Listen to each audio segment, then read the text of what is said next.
This is the presentation that I gave at the Mexican Psychological Association in Puebla, October 2023. Suicide, a study of Internet search patterns. I am T.L. Brink from Crafton Hills College. My colleague is Andrea Stefan Velasquez Benitez of the Mexican Red Cross. Suicide rates differ from country to country. Some of the highest rates are found in Africa and Eastern Europe. Some of the lowest rates in the Caribbean. Regarding Latin American countries, the highest rates are in Cuba, Chile, and Uruguay, while the lowest can be found in Peru, Venezuela, and Honduras. Mexico is pretty much in the middle, close to what you would find for Guatemala and the Dominican Republic. Suicide rates have been generally rising in Mexico and other countries. One factor to be considered in the demography of suicides is the great difference between male and female rates. This is true in Mexico and just about every other country. Here we can see not only the general rise in suicide rates over the past 10 years, but also we get a hint of a seasonal fluctuation.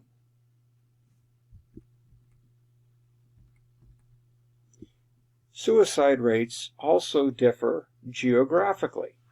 Some areas are very high, like Mexico City, Chihuahua, and Chiapas, while others are quite low, like Baja California, Tabasco, and Yucatan. We started out with two hypotheses. First, chronologically, the volume of Internet searches for suicide in the Internet would correlate directly with the level of actual suicides.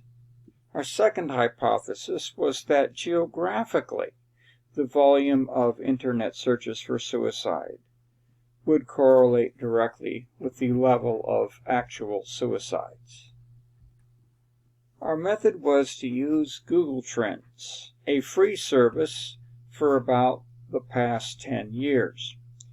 What Google Trends measures is the volume of searches, and it can do this chronologically on a monthly basis or weekly, daily, or even hourly. What Google Trends gives is an index of the number of suicides that ranges from 0 to 100. This is not the absolute number of searches. These are relative numbers, the period or unit of time with the highest volume of Internet searches is given a score of 100, and all of the other time periods are scored proportionally compared to that.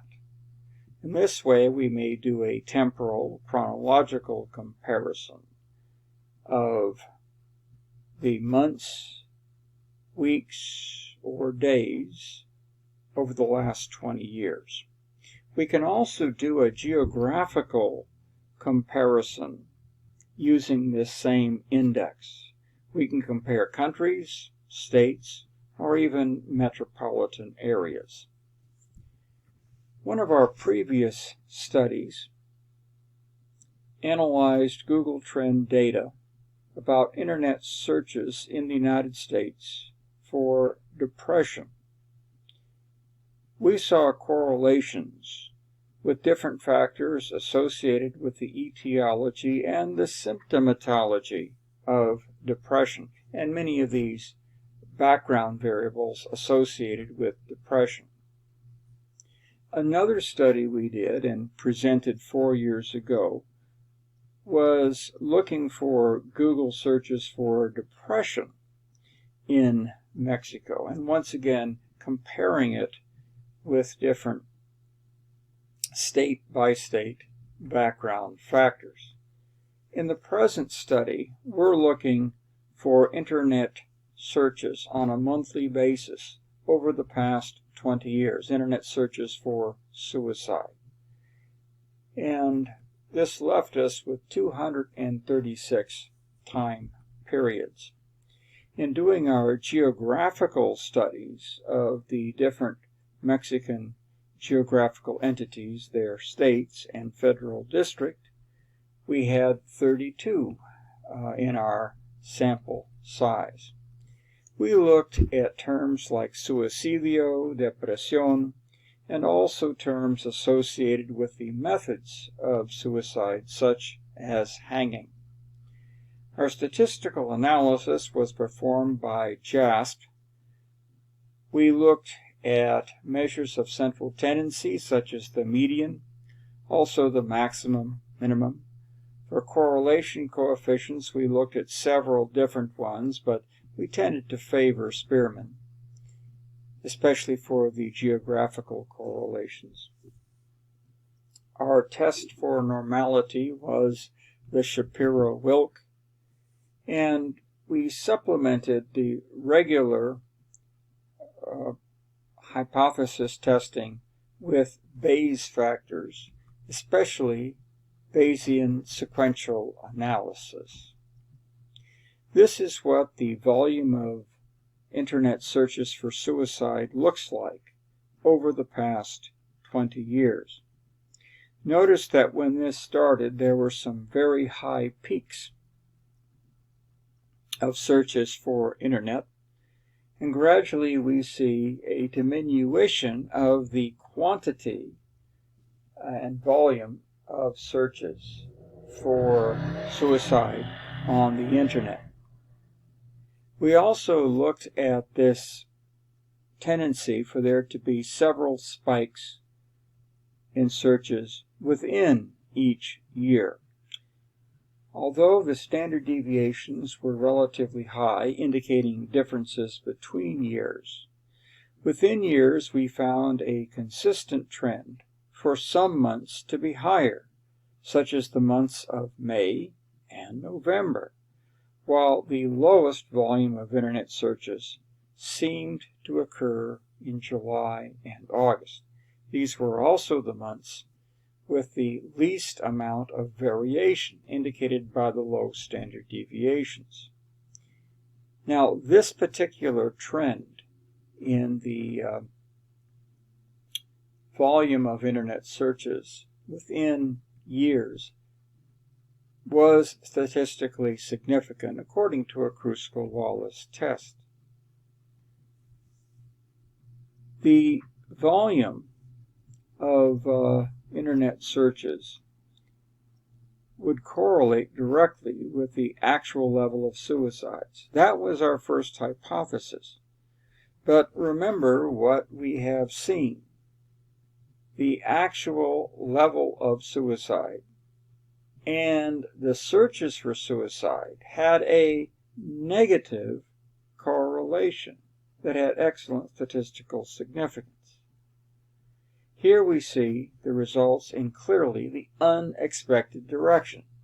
Suicide rates are going up, but internet searches for suicide are going down. This is true whether we look at the Spearman coefficient or some of the other correlation coefficients. Here is the Pearson coefficient, and the JASP program allows us to do sequential analysis month by month, adding each new data case and seeing if that changes the significance of the relationship. Well, the relationship was certainly statistically significant, even over a broad range of assumed statistical variations. Now, this is the important diagram, the sequential analysis. Notice that for the first 8 to 10 time periods. There is some favoring of the null hypothesis, not really a relationship between internet searches and actual level of suicide. And then, between 2010 and 2012, things change. Now remember, the correlation was negative. And what we see beginning around that time is the beginning of a strong negative correlation that is quite consistent and gains statistical significance with each subsequent year. And we found the same trend when we switched to a Kendall-Taw. Once again, a strong negative correlation, 0.636. And it was certainly statistically significant.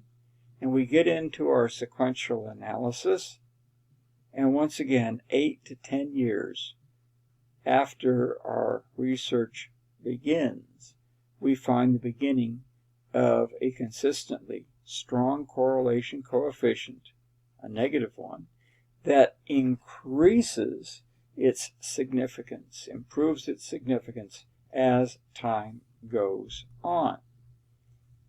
Our second hypothesis was that geographically, the volume of internet searches for suicide would correlate directly with the actual level of suicides. Now, we did get a positive correlation here when we looked at the data geographically, but the correlation was only 0.27, and that did not even attain statistical significance. Remember that our number of cases, 32, is much smaller than the number of cases we had for the chronological units. We also took this opportunity to look for correlations with geographic background factors, such as the population of each state, the number of births, the percentage of births nationally, the number of deaths in that state, the percentage of national deaths in the state. Also looking at such things as maternal deaths and the percent of the population which is covered by insurance. What we found consistently is that none of these background variables tended to correlate with the actual number of internet searches. The remaining question that we have to answer is, why do we have a positive correlation between internet searches and actual suicide rate if we look just at the months within the year, or when we look at areas that are geographic? But when we look at the long-term situation of the suicide rates increasing over the past 20 years and the internet searches for suicide decreasing, the correlation is negative and quite strong. Our explanation is that the dependence that people have on internet searches through Google has been replaced over the last 20 years, particularly the last 15 years, by the use of social networks like Facebook, Instagram, TikTok, and WhatsApp. Previously, when someone needed more information about their own suicidal ideation, they might turn to the internet. And now, for both information and social support, they turn to the social media. What I am suggesting is that future research in this area must utilize more qualitative techniques, such as focus groups and even individual case studies, in order to explore the process of decisions that individuals make about their internet searches. This is where you make